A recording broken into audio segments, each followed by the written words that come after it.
Had to cut her off, it was painless. Show me fake love, it was shameless. I should've known that we would never make it.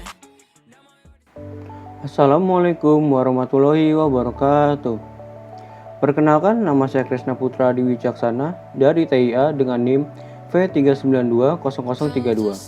Pada kesempatan kali ini, saya akan mempresentasikan hasil kerja saya pada mata kuliah analisis perancangan sistem informasi. Nah, yang pertama itu ada rekayasa kebutuhan pada Grab. Rekayasa kebutuhan pada Grab itu yang pertama ada fungsionalnya. Yang pertama memesan makanan atau minuman pada GrabFood. Yang kedua mengantar pesanan barang dari penjual ke pembeli atau Grab Delivery. Yang ketiga memesan jasa antar dengan mobil atau sepeda motor atau yang disebut GrabBike dan GrabCar. Kemudian yang keempat menyewa kendaraan beserta pengemudinya atau GrabRent. Yang kelima fitur untuk menyimpan tagihan atau GrabBill. Yang keenam fitur memesan kamar penginapan atau GrabHotel. Yang ketujuh fitur membeli pulsa atau token listrik.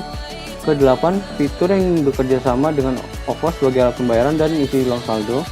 Yang kesembilan, fitur riwayat pembayaran pemesanan Grab atau yang disebut activity. Dan yang terakhir, fitur memesan kebutuhan bahan pokok atau GrabMart. Kemudian ada non-fungsionalnya. Yang pertama ini, pemesan akan dilarang untuk memesan jasa Grab apabila melakukan pembatalan sebanyak 3 kali secara berturut-turut. Kemudian yang kedua, pemesanan jasa Grab tergantung dengan ketersediaan dan kesediaan supir Grabnya. Yang ketiga, satu email hanya boleh mendaftarkan satu akun pengguna dan supir Grab. Yang keempat, hanya satu jasa yang boleh digunakan dalam waktu yang sama. Yang kelima, untuk membayar langsung, mata uang yang digunakan harus sesuai dengan mata uang yang berlaku di tempat pemesanan. Semisal pada Indonesia, maka yang digunakan adalah mata uang rupiah. Kemudian yang keenam, ada penghubungan dengan akun OVO hanya bisa digunakan hanya satu akun saja. Kemudian ada standar IEEE-nya. Yang pertama, correctness. Pada setiap transaksi yang melibatkan sistem matematika harus diuji terlebih dahulu. Kemudian performance, yang dimana sistem minimal harus bisa melayani 1 juta per harinya. Yang ketiga, interface atau persediaan bahasa dan kualitas tampilan yang menarik. Yang keempat, reliability, yang dimana server harus tetap tersedia dan bisa diakses walau listrik padam beberapa saat. Kemudian ada availability, yang dimana ketersediaan jasa yang sedang standby. Kemudian maintainability, yang dimana sistem dapat dipantau dari jarak jauh. Selanjutnya ada security atau keamanan, yang hanya bisa digunakan oleh pengguna yang sudah terdaftar di Grab. Kemudian documentation atau ketersediaan dokumentasi atau riwayat transaksi yang akan dilakukan. Dan yang terakhir, testability, yang dimana kemampuan untuk dilakukan pengujian. Selanjutnya ada tujuan bisnisnya. Yang pertama, tujuan bisnisnya itu mempermudah mobilitas orang dari suatu tempat ke tempat lainnya dengan mengakses smartphone saja. Kemudian memperoleh keuntungan. Dan yang ketiga, menyediakan jasa transportasi bagi masyarakat umum. Yang keempat, meningkatkan pertumbuhan ekonomi masyarakat secara umum. Dan yang terakhir, membuka lapangan pekerjaan baru. Yang kedua ini ada perspektif pemangku kepentingan Grab. Pemangku kepentingan Grab itu ada beberapa. Yang pertama, kelas atau instansi.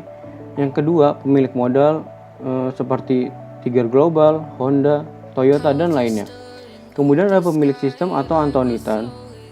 Dan selanjutnya ada pengguna atau pemilik akun Grab. Yang ketiga ini ada skenario. Ini adalah contoh ceritanya. Pada suatu hari, ada seorang mahasiswa yang ingin pergi ke kampus, tetapi ia tidak memiliki waktu yang banyak untuk menuju ke kampusnya. Pada hal ini, ia harus berangkat ke kampus demi syarat kelulusannya. Kemudian, ia ingat ada aplikasi yang bernama Grab. Setelah mengunduh aplikasi tersebut, ia membuka aplikasi Grab dan mendaftarkan akun Grabnya. Setelah selesai mendaftarkan akunnya, ia bergegas memesan jasa GrabBike pada aplikasi tersebut. Kemudian ia memasukkan posisi ia berada dan alamat yang dituju. Selanjutnya ia memesan dan menunggu GrabBike yang telah ia pesan ini datang. Selanjutnya, jika sudah datang, ia bergegas menuju ke kampusnya. Dan pada akhirnya, setelah sampai tujuan, ia membayarkan sesuai dengan nominal yang tertera pada aplikasi Grab tersebut. Kemudian, yang keempat, elisitasi kebutuhan pada Grab. Jenis-jenis elisitasi kebutuhan pada Grab itu yang pertama, primer, yang dimana ada manajer publik dan tokoh masyarakat perusahaan. Yang kedua sekunder, yang ada itu pemerintah wilayah tertentu dan badan usaha. Dan yang ketiga itu kunci, ini adalah paling banyak. Yang pertama itu pemilik perusahaan, yang kedua pemerintah kabupaten, yang ketiga konsumen, yang keempat bank, yang kelima kompetitor, yang keenam investor, yang ketujuh manajemen, dan yang terakhir driver. Yang kelima ini ada spesifikasi kebutuhan. Kebutuhannya ini yang pertama pengguna atau pelanggan, memilih jasa, memesan jasa, mengisi lokasi tujuan, memilih pesanan, memilih jenis pembayarannya.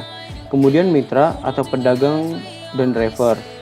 Ini kasus penggunaannya mengkonfirmasi pesanan, menyiapkan pesanan, dan mengantar pesanan. Yang ketiga itu manajer, yang kasus pengguna ini memantau semua data yang ada. Yang keempat office center, yang dimana kasusnya ini membantu pemantauan data yang ada dalam sistem, membantu mitra yang sedang mengalami masalah. Dan yang terakhir customer service, yang dimana ini membantu pengguna yang sedang mengalami masalah. Yang keenam ini ada use case. Oke. Nah, pada kesempatan kali ini saya membuat use case GrabMart, di mana GrabMart ini untuk membeli bahan-bahan pokok. Yang pertama ini customer memilih menu GrabMart, yang kemudian dia menginputkan lokasi pengantaran. Selanjutnya yang ketiga ini dia memilih bahan pokok yang ingin pesanan. Selanjutnya customer mengklik konfirmasi pesanan. Setelah itu driver mengkonfirmasi pesanannya, dan pesanannya ini diproses oleh drivernya tersebut. Setelah diproses dan barangnya sudah dapat, maka ia akan mengantarkan pesanan ini ke lokasi pengantaran si customer ini. Dan yang terakhir, pesanan ini diterima oleh customer dan pembayaran ini dilakukan oleh customer ke drivernya tersebut.